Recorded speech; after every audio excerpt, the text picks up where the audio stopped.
What's going on?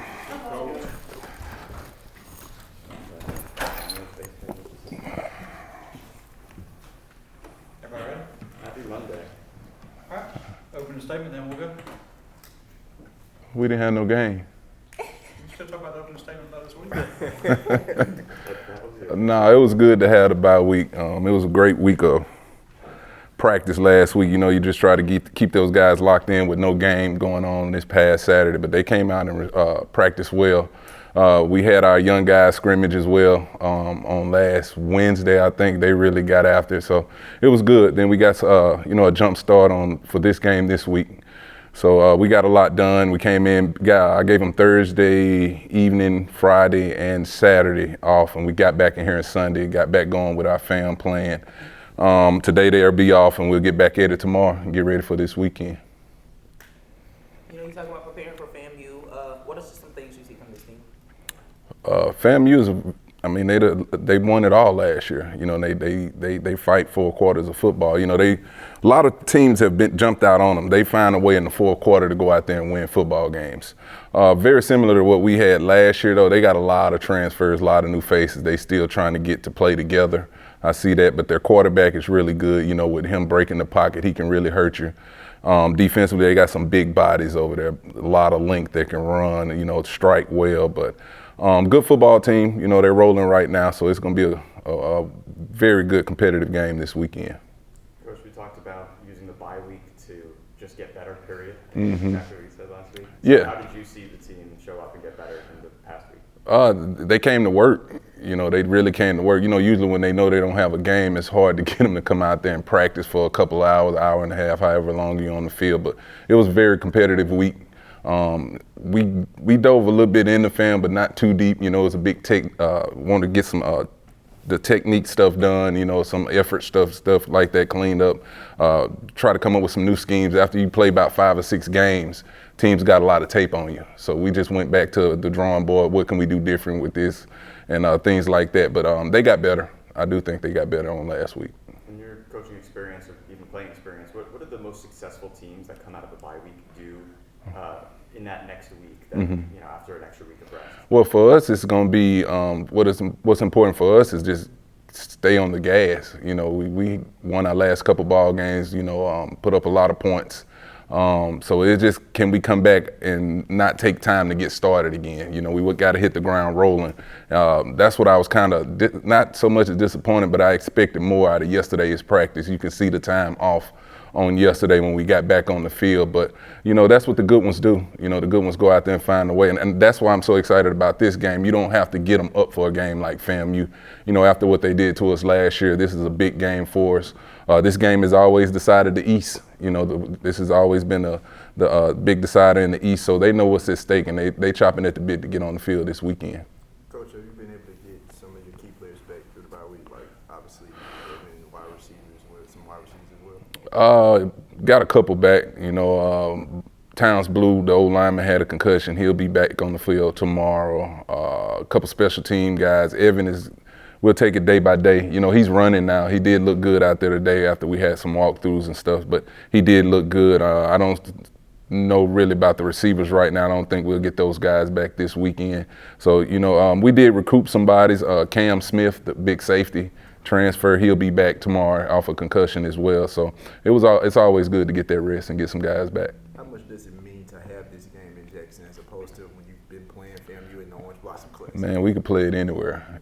You know, that's how important this game is to us. But to have it in Jackson, that's huge. It's huge. You just think about this game, you know, usually having to travel to Miami, playing on a Sunday, you know, but both teams coming off a bye week, you know, you don't have a better stage set up for this caliber of a football game. And then to have it here in the vet, our fans been showing out this year in the vet, you know, and we've been going out there and playing pretty good football, you know, at home finally this year. So I'm excited about it, you know, to be in front of our home crowd, you know, get the Tiger Walk before that game. And then, you know, the caliber opponent like FAMU is going to bring it here. It's going to be an electric atmosphere. ESPNU has picked it up. So we're excited about it.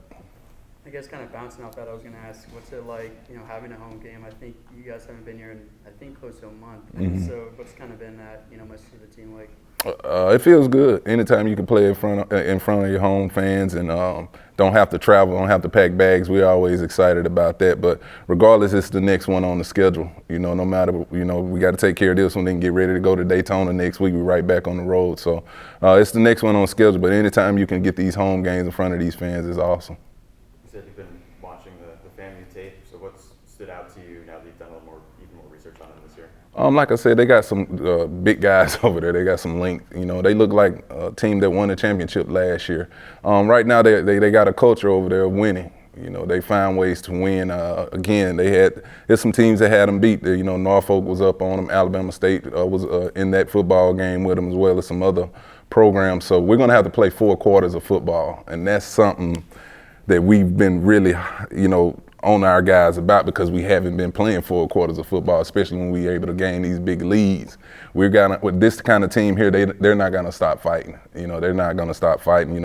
And that's what you expect off a championship caliber team that's coming in here this weekend. I know you say that you obviously preach to the team every week that you got to win that week. That's obvious. But for a game like this, excuse me, between 2 teams that look like they could win the SWAC division that they're in, do you talk any extra about that? Does that get the guys any extra motivation to say, like, hey, this could be the game that decides things later on? Yeah, we tell them that, but then like I tell these guys, all of them count. All of them count. When you getting in and you playing these Eastern Conference games, teams that's in your division, you want to take each and every game seriously and don't want to have any letdowns. Now, we do know what FAM brings to the table. Like I said, they was last year champ. So this is a big one, and again, this game has decided the East each and every year, and as well as the SWAC championship too. So we know what's at stake. Coach, have you stressed them about the importance of making sure special teams is on point? I mean, obviously, FAMU's always been a threat when it comes to special teams. I get what y'all saying, but again, that's every week. You know what I'm saying? And they've responded to that kind of stuff. I don't want to get them too uptight all about this game. We know what's at stake and everything, but we know what special teams didn't do last year in that game.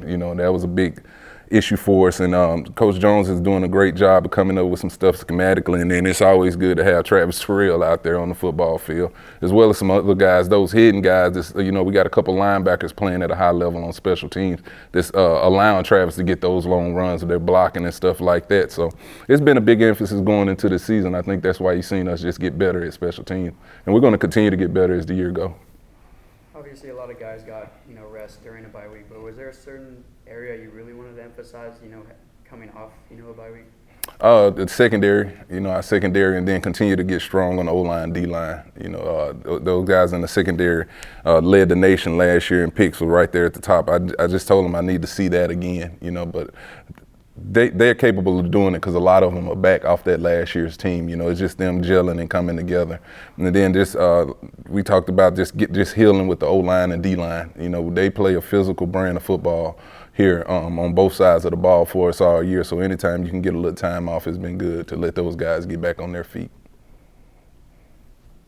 Anything else? All right. Okay. That's it. You doing well, Coach? I'm good, man. Good. Got me a little rest. Oh, wait, here we go. All right, when everybody ready, we can open the floor for questions. All right, Coach, just talk about, what your defense gained throughout the bye week. Got off our feet, fresh legs. We were able to come back out here yesterday. Got some plays in and felt good about it. But overall, we just got off our feet. What was the one thing you wanted to emphasize with your defense coming into this game, especially against this game? Go back to the basics. Strike blockers, be where you're supposed to be. How much have you had time so far this week to look at FAMU and what stands out to you about their team? 8 to 10 hours a day. Got an athletic quarterback that we got to be able to get on the turf. Got a dynamic wide out that makes plays in space. So them 2 factors we got to X out. Coach Taylor was really emphasizing that FAMU, they really play all 4 quarters, and that's something that you guys have really wanted to emphasize. How much have you guys, been able to emphasize that during, a bye week? Man, you talking about the bye week. We've been trying to do that since week 2. Just got to keep putting our foot on the gas. I think that's what it's come down to. I think this environment going to be different as well. I think every opponent we played, I mean, you look at the scoreboard, it's really a blowout early. And I think everybody just kind of get relaxed. I don't think this is going to be that type of environment. Coach Quinn, I thought something interesting you said last week was just about like your decision-making process as the defensive coordinator on the sidelines. Obviously, you don't have to go into specifics here about a game plan, but like, what is that process like for coming up with a plan for a team and then also adjusting as you start to see what happens right away in a game? Hard to explain because I'm really an offensive guy. A lot of people don't know that. I've been an offensive coordinator twice before I became a defense coordinator. And so I just see it from the offense standpoint, understanding their rules. I think everything goes back to what we call a formation, form tag. It tells you what's going on. It's how offensive guys install based on 2x2, 3x1, 4 strong, backfield sets. So the whole game plan is based off that. So how do you feel like having had that offensive experience, like if you're seeing it through that lens, like how does that actually help? Because that is obviously pretty interesting. Well, you know the rules, so you know how to stop it. What challenges does Daniel Richardson present on the team? Extending plays, that's the biggest thing that popped out. A lot of explosive in the cut-ups, but majority is him just extending the play with his legs. I think it's been close to a month you guys haven't played, here at the vet. How nice is that going to be, being able to finally play at home? It's great, man. I can say this, man. A quarterback haven't made it out the vet. All right, so we feel pretty good about that. Anybody else? Any injuries or updates or anything that we need to know about that would, for this coming game? Or are you guys feeling good after a bye? We good. All right, thank you. Thank you, Coach. Yeah.